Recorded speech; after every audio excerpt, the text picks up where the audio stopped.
Hey, welcome back. I've had a bunch of requests to explain how I do my band, jam, quarantine, multi-screen videos.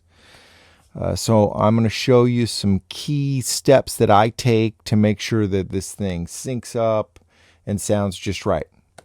All right, you guys ready?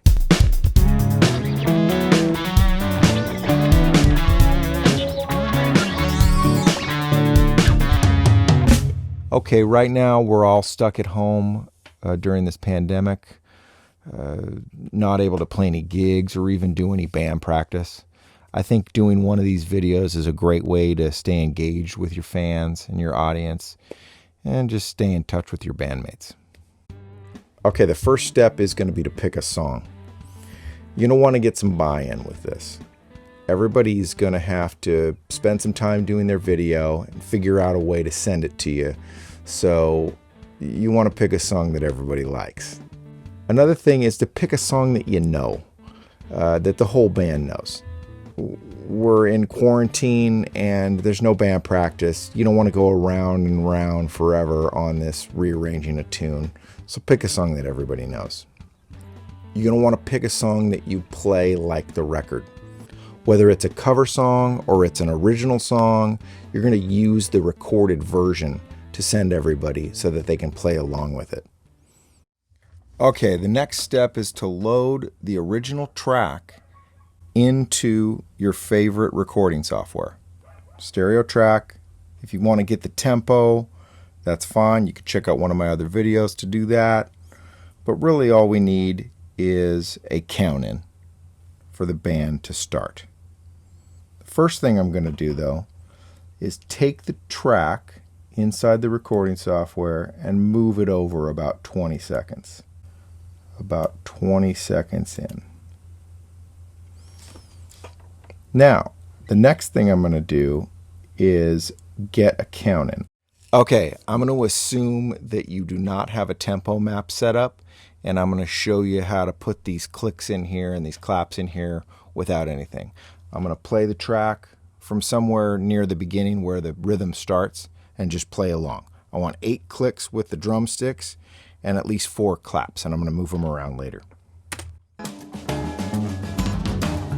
We've got some better days. I can feel it now. 'Cause I wonder, yes, I wonder. Okay. We're in the recording software here, and you can see these are my drumstick hits, and these are my claps. I only need 4 claps, so I'll cut those off. And we'll move these claps up to the front. They're going to be at the beginning of the file. And let's move these clicks into place. This is how the band is going to know when to come in. So we'll load that up. We'll put that right there. And then we need at least a 4 count for this. So we'll get rid of a couple of these and we'll get rid of this last one. We don't want that in there. We just use that to line up. Now let's hear this.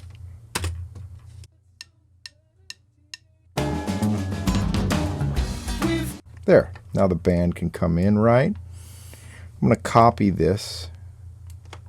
Those are the drumsticks. And I'm going to put those up at the front. I'm going to put these claps right next to them. The band is going to listen to the, you're going to give the band instructions to listen to the first clicks and clap along with the claps. So I set that up. Let's hear that.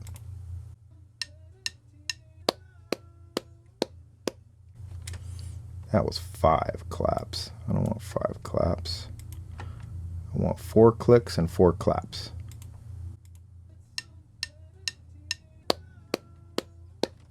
That's not exactly on. So let's make it right on beat so that they can be as precise as possible. Alright, so we'll put that, we'll zoom in a little bit. We'll put that right there. Let's try that.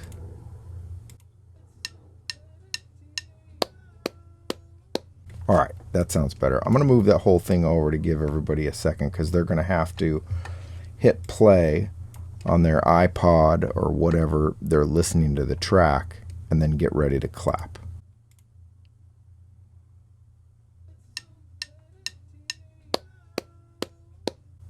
Okay, and this is going to play for a while. Okay, the other thing that you're going to want to do is if there's any breaks in the song, you're going to want to move the click track, and I'm going to copy these drumsticks right here because I have a break over here at this song, and I'm going to want the guitar player to be able to hear a little tempo. So I'll put a little click track in here for him to be able to hear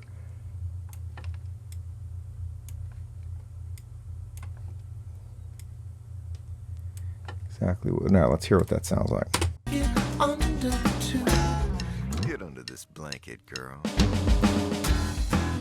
Yeah, now the whole band won't get lost. All right, so that's it. This is what your track's going to look like. You're going to want to take this entire song and export it as an MP3 file. Okay, now you're going to record your video. You're going to listen to the MP3 that you just made on some other device that you're not recording the video on. You're going to use headphones, and you're going to clap along with the 4 claps at the beginning of the song. Then you're going to email the rest of the band the MP3 that you just made with instructions to use headphones and a link to the video that you made so they see how you clapped. Okay, now you're going to collect all the videos and you're going to put them into a folder on your computer, the name of the song that you're making the video of. And inside that folder, you're going to want to make another folder called Assets. Throw all the videos into there. Might take you a while to collect everything from everybody. If somebody doesn't put their video in or send you their video, just replace them with a bobblehead. All right, this next portion is a little out of my expertise, but I'll go into it anyways. I'm using a program called Lightworks. It's a free video editing program. So here's what it looks like. It looks a little like recording software. I line all the tracks up. As you can see, here are the claps. I'll line those up originally just by looking at them, and then I'll listen and nudge them back and forth to make sure that everybody is in as good a sync as possible. Definitely use your ears for this. Off to the right here in this program is the mixing board section. You can mix the volumes of all the tracks. Definitely don't forget to do that. Up here, these tabs, I'm in the audio tab. If you move over to the effects tab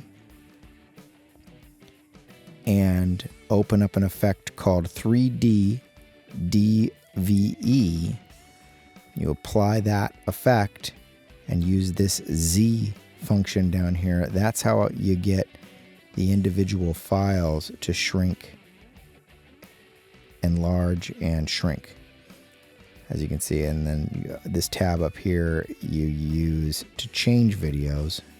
Now the other guitar player is going to shrink and enlarge. Then if you go over, there's a little box when you go over to the view of the video that I'll show you. And if you grab that, you can move it around. That's how I was able to move these videos around.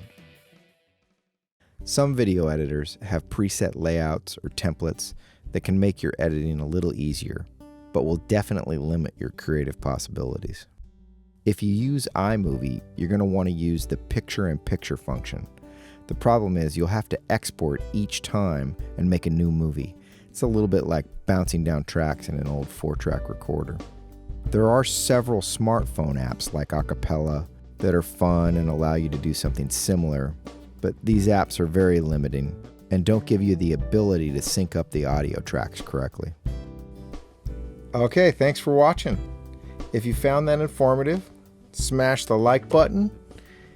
If you would like to watch the multi-screen video that I made with my band, click right here. And don't stop making music.